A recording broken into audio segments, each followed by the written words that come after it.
और प्रचार कब हुआ? लगभग 400 साल बाद। उसी कथा का भागवत को सबसे पहले जो सुनाया गया वो किसने सुनाया? इन्होंने परीक्षित जी को सुनाया, सुखदेव जी को। लगभग 40 वर्ष से अधिक बीत जाने का, 40-50 वर्ष से अधिक बीत जाने का। और उसके 200 साल बाद उसी कथा को गोकर्ण ने दुर्गादारी को सुनाया।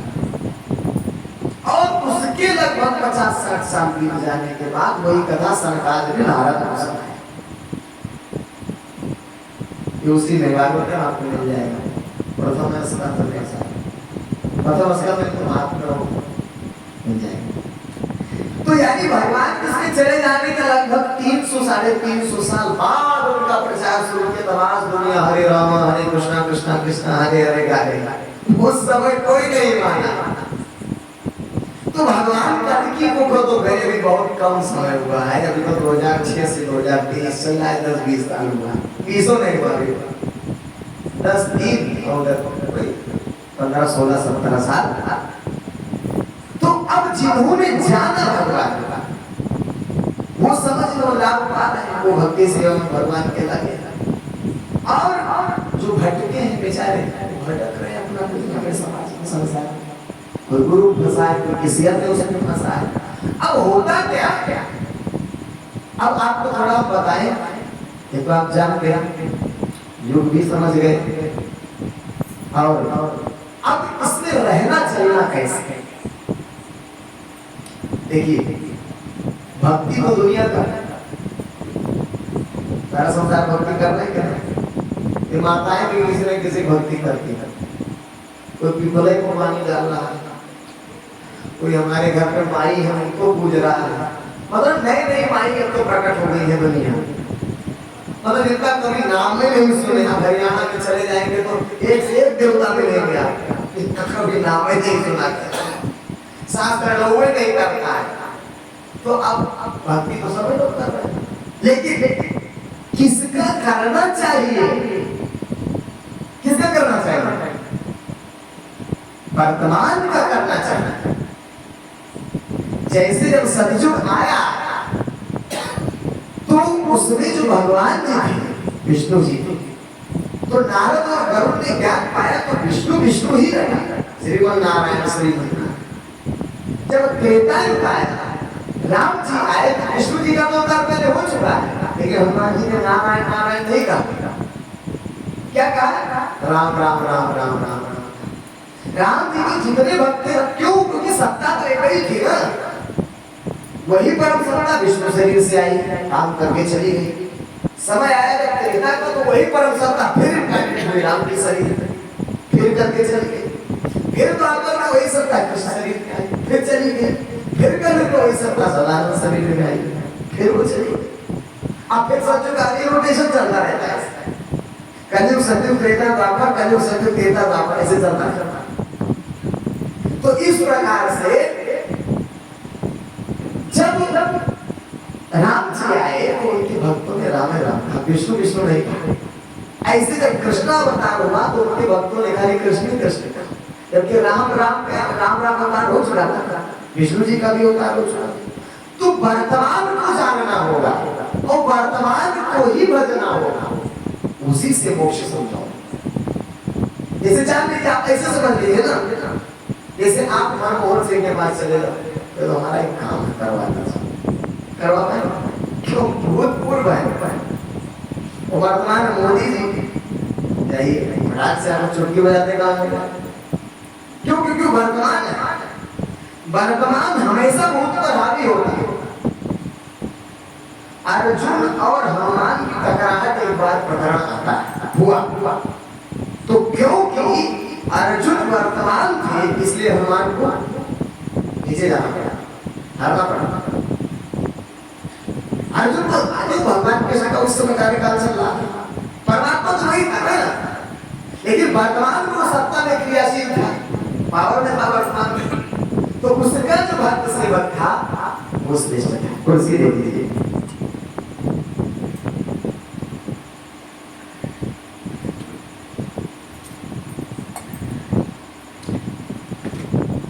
ठीक है, आप लोग किसी तरह तो बैठ जाए, आज मेहनत कर लीजिए थोड़ा, आप लोग थोड़ा बैठ जाइए, पैर वैर पसार के जाइए माती की, आज अंतिम दिन, आज निचोड़ बताना है तो इसलिए जाइए भाई। देखिए हम अपने आसन में बैठे, आप लोग तो गाँव में पसार सकते हैं, हम गाँव में पसार सकते हैं। प्रेम से बोलिए श्री सद्गुरुदेव जी महाराज की, परम पिताजी परमेश्वर की, आनंद कंद प्रभु सदानंद मोहन भगवान की। तो वर्तमान को जब आप भजेंगे तब आपको लाभ प्राप्त होगा। जिसने भी भजा वर्तमान को भजा, जिन भी भक्तों ने भजा लाभ पाया तो वर्तमान से पाया।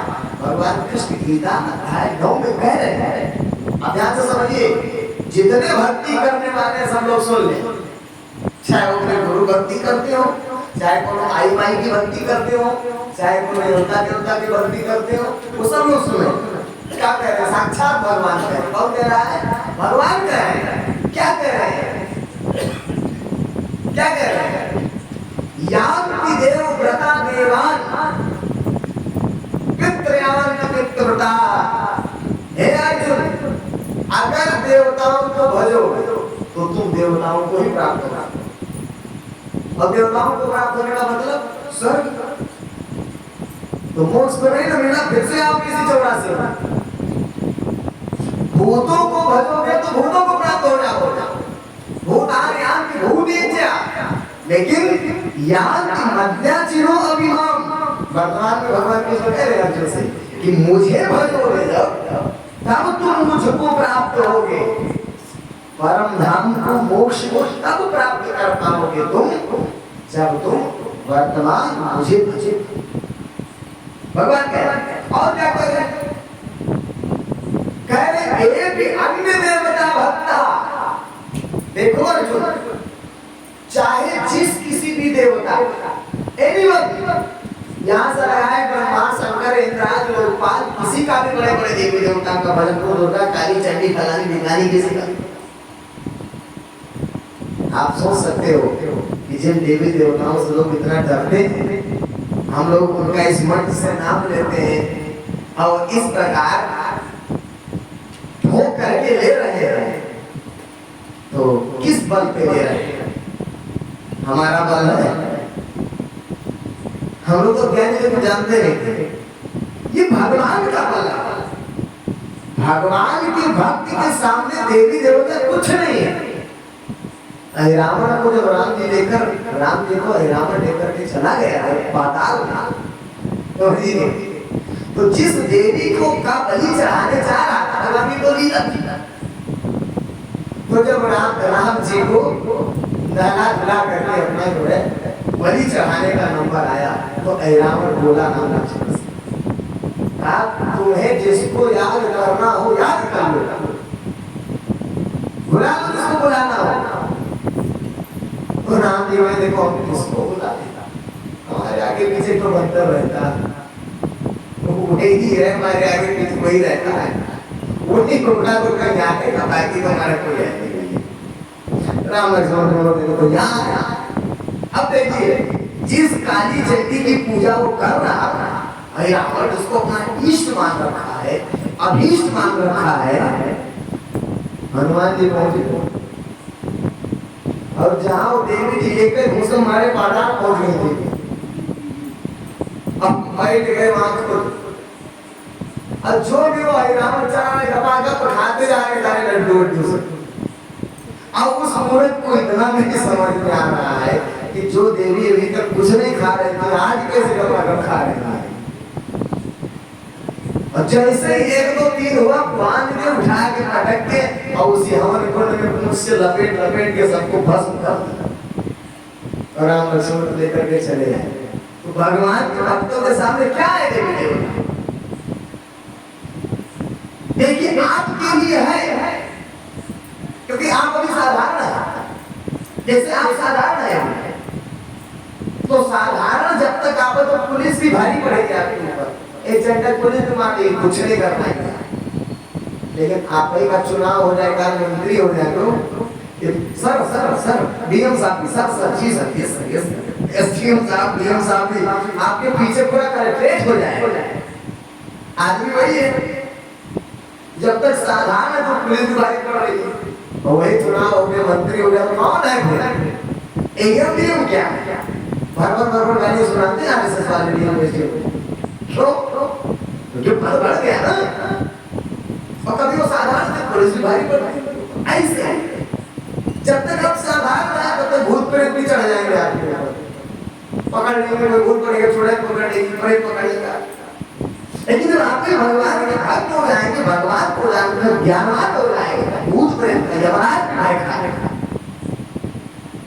यमराज का भी सामर्थ्य नहीं है। अजामिल की कथाएं गाती है ना, स्वप्न में उसके सब हो रहा है कि इधर से उसने नारायण जैसे कहा विष्णु दूता, इधर तो यमराज के दूत खड़े थे। यमदूत साधारण है, सबके प्राण को यमदूत निकालते हैं, यमदूत भी साधारण है। लेकिन विष्णु भी तो बल को है, कहां ले जा रहे? ये हमारी जीवात्मा है, भगवान का स्मरण किया है, इसको हम ले जाएंगे। और बल पूर्वक वहां से यमदूतों को खदेड़ते हैं। यमदूत यमराज के पास गए थे, महाराज हम तो सोचते हैं तुम ही बहुत बड़का हो, तुमसे भी कोई बड़ा है क्या? तो कहे बात क्या हुई? तो कहे ऐसा ऐसा हुआ, हम लेने गए थे और जो नारायण का वो पता नहीं कहाँ से वो दिव्य आ गए लोग, दिव्य शरीर वाले थे, तो सूक्ष्म शरीर वाले थे।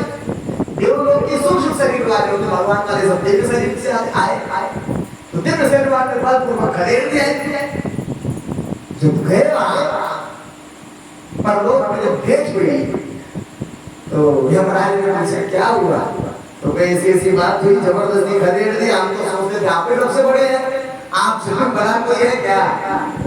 तो वे दूतों उनको प्रणाम करना चाहिए, वो भगवान के पास है। साधारण जीवों का लेखा जोखा हम लोगों के पास होता है, लेकिन इन्हीं में कुछ स्पेशल जीवात्माएं होती हैं जिनका कर्म का लेखा जोखा हम लोगों के पास है।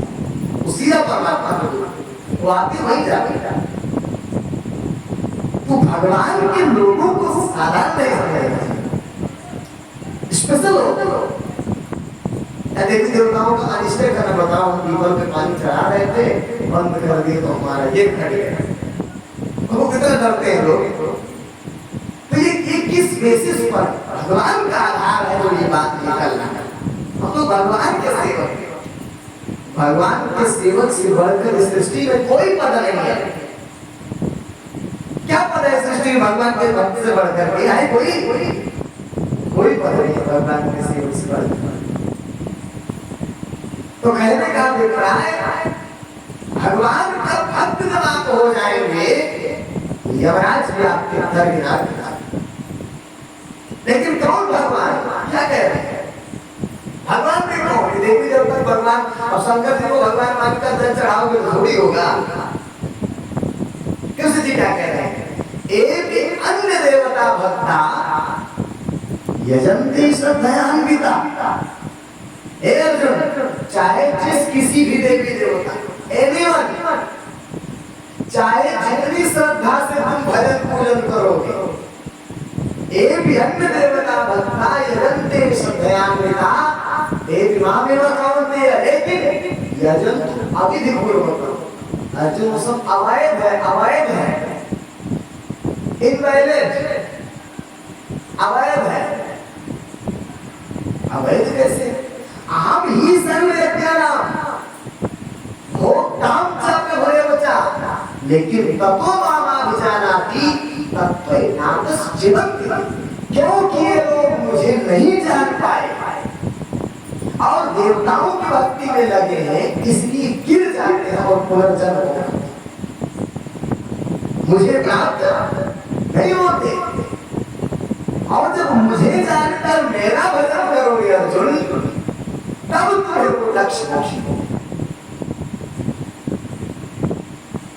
मेरा भजन वर्तमान ध्यान से मुझे भजोगे, भूतों को नहीं, देवताओं को नहीं, देवियों को नहीं, सिर्फ मेरा। आप एक चीज सोचो ना, यथा तरुण मूल निषेचनेन प्रत्यंत स्कंद भुजो कहाँ पानी डाल दिया? जड़ में। अगर जड़ में पानी डाल दोगे तो पत्तों में पानी डालने की जरूरत नहीं है। यथा तरुण मूल विषय चलेगा तो विकल्प स्कंद भुजो शाखा, वो अपने आप चला जाएगा क्योंकि वही जड़ से पोषण हो रहा है सबका। तो पानी जड़ में डालना है। और आप सोचो कि पत्ते पत्ते को डाले सींचे तो 33 करोड़ देवी देवता है, नाम लेने उम्र गुजर जाएगी। ऐसी नहीं, माघ मेला में हम लोग के कैंप के बगल में एक गुरु नानक का कैंप लगता है। तो उनकी धारणा क्या था कि 33 करोड़ अगर आदमियों को आप खिला दिए तो 84 से बात हो जाओगे, ऐसा उनकी धारणा। तो अब वो खिलाना शुरू किए, बेचारे खिलाते खिलाते बूढ़े मर गए। अभी 33 करोड़ नहीं पूरा होगा। तो पत्तों पत्तों पर पीपल का वृक्ष इतना विशाल काय है, कितना पानी डालोगे आप एक एक पत्ते पर भैया, कितना सींच पाओगे? तो परमात्मा जड़ है, ऊर्ध्वमूलम अधः शाखा। जैसे सृष्टि का वृक्ष उल्टा है, अब मतलब सृष्टि का वृक्ष सीधा कह लो क्योंकि इसकी जड़ नीचे तना ऊपर है, लेकिन सृष्टि के वृक्ष की जड़ ऊपर है, तना नीचे। ऊर्ध्वमूलम ऊपर जड़ है परमात्मा, अधः शाखा नीचे सब शाखा है। ऊर्ध्वमूलम अधः शाखा अश्वत्थम प्रावृत्तयम् छन्दांसि यस्य कर्णानि, वेद जिनके पत्ते हैं, यस्तम वेद सवेद, जिसने उसको जान लिया वह वास्तव में ज्ञान हो गया। तो भजन पूजन किसका करना होगा? जड़ का करना। आरती वंदन उपासना पूजा का एकाधिकार परमात्मा परमेश्वर परम ब्रह्म का, और निर्गुण रूप में उसको जान नहीं सकते।